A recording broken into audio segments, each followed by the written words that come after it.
그때 헤드헌터가 뭐라 했냐면은, 그 중에서 너가 그 인터뷰한 사람 중에서 아마 남자 한 사람이 기억이 날 텐데 그 사람이 이번에 그 하이어링 오피서다. 그러니까 지금 뽑는 자리에 바로 이 사람이다라고 얘기를 하더라고요. 그래서 이름이 뭐라고 얘기를 해줬는데 IMF의 그 이름이 제가 아는 이름이라는 생각이 들었어요. 그래서 혹시 중국 사람이 아니냐, 그러니까 맞다 그러더라고요. 그래서 내가 아는 사람인 것 같다 그랬더니 헤드헌터가 깜짝 놀라면서 어떻게 된 거냐. 그래서 사실은 그 서울에서 일을 했을 때 그 사람이 듀 딜리전스로 왔을 때 내가 한번 프레젠테이션을 했다. 그러니까 너무너무 잘 된 것 같다. 그렇게 얘기했습니다. 그래서 맞는 것 같아서 일단 제가 또 서울에 집에 연락을 해서 제가 그 당시 갖고 있던 명함 중에서 찾아내라. 그래서 이제 그 당시 IMF 관련돼서 여러 명이 왔었는데 그래서 이제 제가 그 명함을 받았습니다. 그때 제가 기억이 나는 게 우리나라가 이제 IMF가 끝나고 나서 증권시장을 많이 외국인한테 열었잖아요. 그래서 그때 그 IMF가 우리나라뿐 아니라 물론 뭐 다른 전 세계적으로 이제 많은 주식들을 샀던 것 같아요. 직접 투자라는 이유로. 그러니까는 증권시장에서 사는 게 아니라 다이렉트 인베스트먼트라고 해서 이제 그 회사의 주식을 거기 그 주주를 통해서 직접 사는 거죠. 주식시장이 아니고.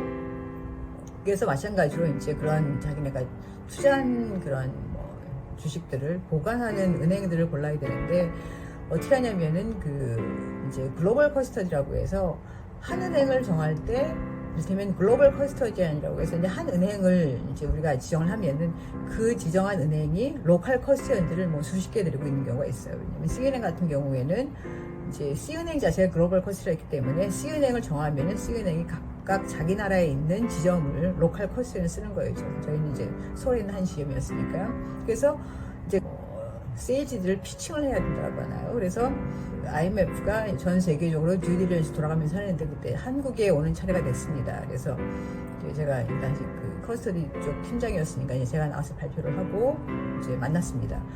근데 그때 그 IMF에서 왔다라고 한 두 사람이 있었고 그 다음에 우리나라의 IMF 오피스는 없었지만은 리에종 비슷하게 우리나라 회계법인에 다니시는 한 사람과 무슨 박사라고 좀 나이 많으신 할아버지 같은 사람이 있었는데 그 두 사람이 같이 왔어요. 그 다음에 그 IMF에서 중국인 남자가 왔었고 한들을 더 왔던 것 같아서 6명쯤 와서 이제 발표를 했는데 제가 발표를 되게 잘했던 것 같습니다. 이제 그 중에 무슨 질문이 있었냐면은 그 중국 사람이 뭐라 그랬냐면은 자기네가 다른 은행을 가서 이제 보통 request for proposal이라고 해서 이제 어떤 딜을 하거나 어떤 비즈니스를 주기 전에 이제 비딩을 붙이죠. 그래서 이제 질문을 수십 가지 주면서 이런 것들 할 수가 있느냐. 이제 우리가 또 잘할 수 있습니다. 이건 이렇게 하게 된다는 게 답을 써내는 게 있어요. 그래서 그거를 자기네가 다른 회사에서 받았는데 스펠링이 틀렸다 그러더라고요. 그래서 제가 거기서 우리는 반드시 스펠 체크를 한다고 했어요. 그랬더니 많은 사람이 막 웃었습니다. 제 대답을 되게 좋아했던 것 같아요.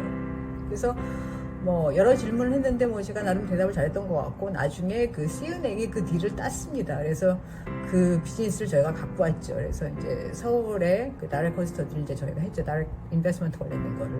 그래서 어쨌든 제가 그 이름을 기억을 했었어요. 우연하게. 제 기억력이 좋은 것 같은데. 그래서